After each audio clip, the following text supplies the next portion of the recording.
встань, Настя, мылся водопад. Я говорю, сюда ко мне ближе, Настя.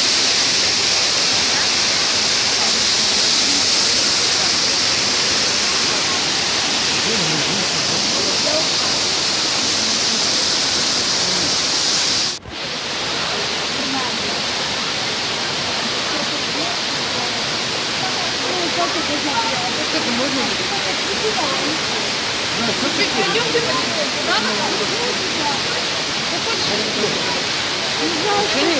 Быстрее, мама. Я просто я буду. А просто правда.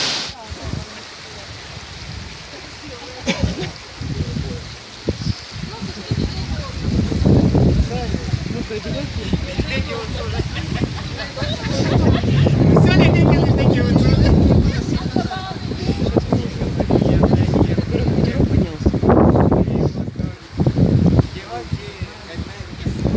Саша, Да, ветерок поднялся. Поняли. как настроение?